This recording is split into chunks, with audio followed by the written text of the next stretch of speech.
Good afternoon, everybody. It's Steve with Real Progressives coming to you from the nation's capital.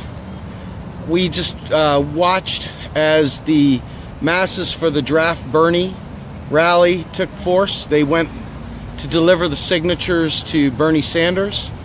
I'm not sure that Bernie will be in his office, but they went ahead and all gathered together at the mall and are heading down there right now as we speak. But the thing that was brought to my attention, it's been on my mind, and I keep thinking to myself, what makes a third party,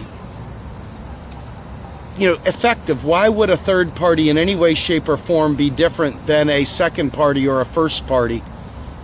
And, ultimately, even the Democrats, as bad as they are, they at least whispered sweet nothings in our ear, and they at least told us the things we thought we wanted to hear. They made us believe that somehow or another they were closer to progressive than the other guys, when in reality they're nothing more than neoliberals.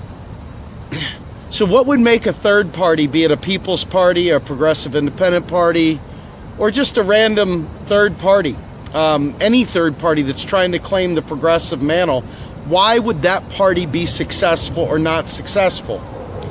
And not having corporate money is a good start, but it most definitely is not the be-all, end-all.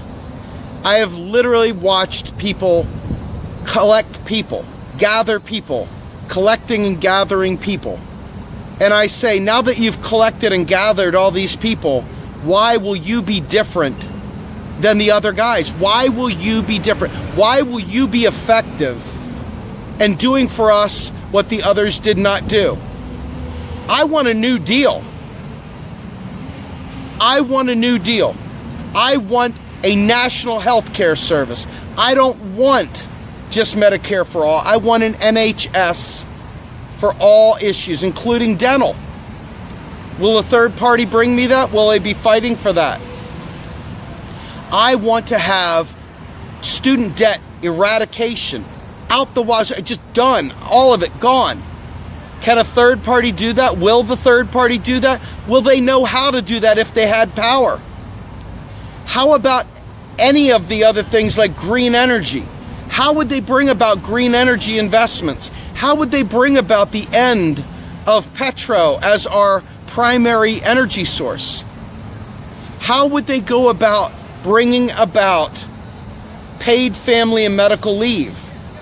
How would they go about a federal jobs guarantee, or would they be given to pop culture just like the Democrats and suddenly come out with a silly, non sequitur, right-wing, Milton Friedman loving basic income? We need to figure these things out, because as you march with people that have the same visions largely as you do, if they cannot make them happen, what have you got? When I say that, I'm not talking about whether they can make it happen. I'm talking about, do they understand the economics that would drive the discussion, or are they resistant to the message as well? I literally have had my fill of progressives who say the right things but haven't got a clue how to actually implement them. I've had enough of progressives who say they want a new deal but then fight against modern monetary theory. I've had enough of people who claim to want to help the 99% but then ignorantly say that MMT is a cult. I've had enough of people who say that they want to help the poor but do not have the first idea how money gets into the economy. I don't want to deal with people that think it's the problem of the banksters, when the reality is the banksters, while they are a problem only because Congress has not done its job. So at the end of the day, when I think about a third party, when I think about People's Party, when I think about a Progressive Independent Party, are they thinking they've got to chase money from rich people? Do they think that somehow or another taxes that are deleted are somehow or another recycled to help out with income inequality, or with, in any way, shape, or form, helping people? We need to make sure that whoever we get in power, whoever we follow, whoever we work with, understands and knows how economics works. If they don't, they cannot accomplish anything. And that, my friends, is my bellwether. That is my litmus test for whether or not somebody is worth following. If you don't know economics, you're just the same as the Democrats. If you're just the same as the Democrats, we already have the Democrats.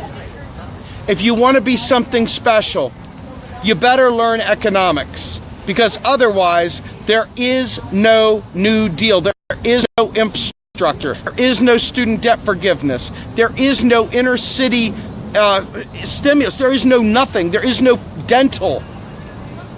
There is no fixing the environment. There is none of that. And people look at me like I have 7 heads and wonder why I'm the angry white guy. Well, I'm the angry white guy because I don't want to see us spinning our wheels anymore. I don't want to spin my wheels anymore. Are you guys not fatigued of well-meaning progressives incapable of delivering what they say? I am absolutely out of my mind over people and stuff that cannot deliver on what they say. So that is my test. And folks, that's what I'm going to be looking to see. I have high hopes. I like all of my friends at both PIP and Draft Bernie, and I like all my friends at all the other coalition partners. So I'm hoping that in the end, that folks wake up and realize you cannot have a progressive agenda without progressive economics. I'm Steve Grumbine with Real Progressives. Have a great day, everybody.